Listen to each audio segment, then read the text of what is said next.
Assalamualaikum sobat, kembali lagi bersama kami Adik Jenius. Kali ini kami akan membahas tentang keyboard yang sering kita gunakan. Semua keyboard, baik itu yang ditampilkan di layar smartphone ataupun berupa perangkat keras di komputer, menggunakan susunan huruf yang dijuluki sebagai QWERTY. Disebut demikian karena huruf Q, W, E, R, T, dan Y adalah deretan huruf pertama paling kiri atas dari susunan keyboard tersebut. Tapi, kenapa si QWERTY ini yang dipakai sama semua orang? Sebelum lanjut, ayo kita sama-sama bangun channel ini dengan cara klik tombol subscribe, lonceng notifikasi, dan like agar bermanfaat bagi banyak orang.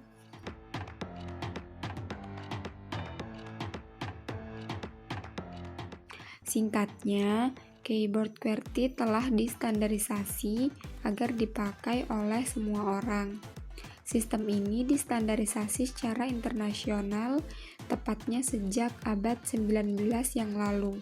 Jadi, tidak heran kenapa keyboard QWERTY ini dipakai di laptop, HP, atau mesin ketik modern lainnya. Secara tampilan, keyboard ini lebih mudah dimengerti oleh penggunanya, karena letak hurufnya itu tidak berurutan, tapi disesuaikan oleh jari kita agar sesuai mengetik menggunakan 10 jari, bukan cuma satu jari aja. Nah, karena intinya keyboard ini mudah banget dipakainya dan dibuatlah standar biar semua orang pakai keyboard QWERTY ini. Makanya, keyboard jenis ini yang dipakai oleh semua orang. Kebetulan, saat itu belum ada sistem keyboard yang acak dan bikin mudah selain keyboard QWERTY ini. Nah, fakta yang kedua, kenapa tidak mengikuti urutan huruf standar alfabet seperti A, B, C, D, E, F? Untuk menjawab pertanyaan tersebut, kita perlu kembali ke masa lalu, ke masa-masa awal penggunaan tombol huruf di mesin ketik manual. Susunan huruf di mesin tik awalnya berurutan sesuai dengan alfabet. Namun, kerap menimbulkan masalah mesin tik macet karena operatornya mengetik terlalu cepat. Ketika dua touch di mesin dipencet secara bersamaan dalam waktu hampir bersamaan, bagian hammer alias batang yang berfungsi sebagai pencetak huruf di kertas bisa saling bertumpuk sehingga tak bisa bergerak. Kendala mesin tik macet karena operatornya mengetik terlalu cepat ini kemudian mendorong Christopher Soles dan kawan-kawan bereksperimen selama bertahun-tahun demi mencari solusi yang tepat.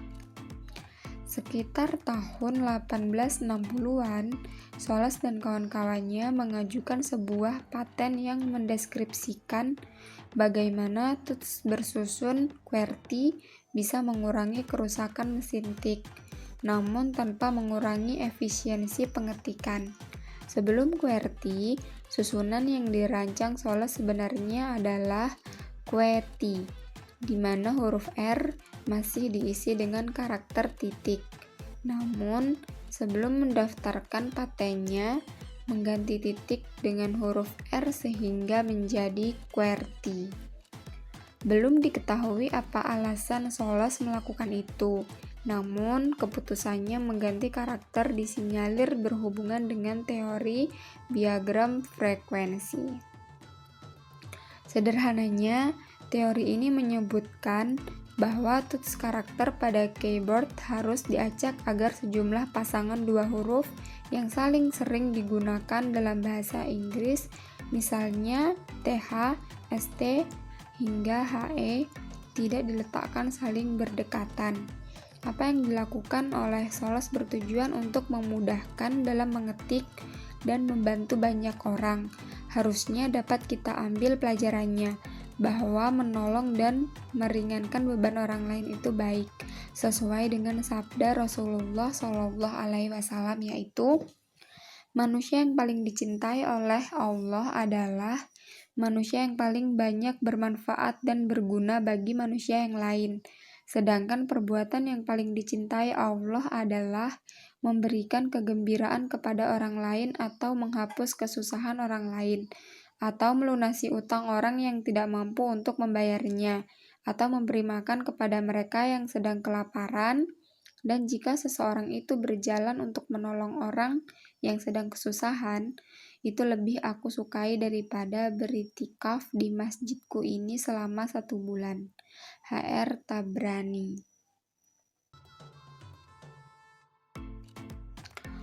Oke, fakta yang ketiga, penjualan desain QWERTY.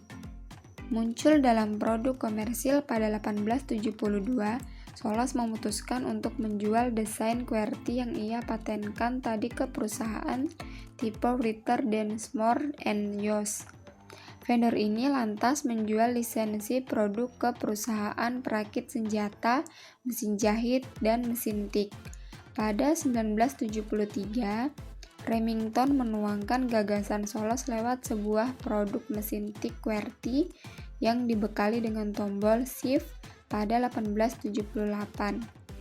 Seiring waktu, mesin tik Remington makin banyak diadopsi di Amerika Serikat.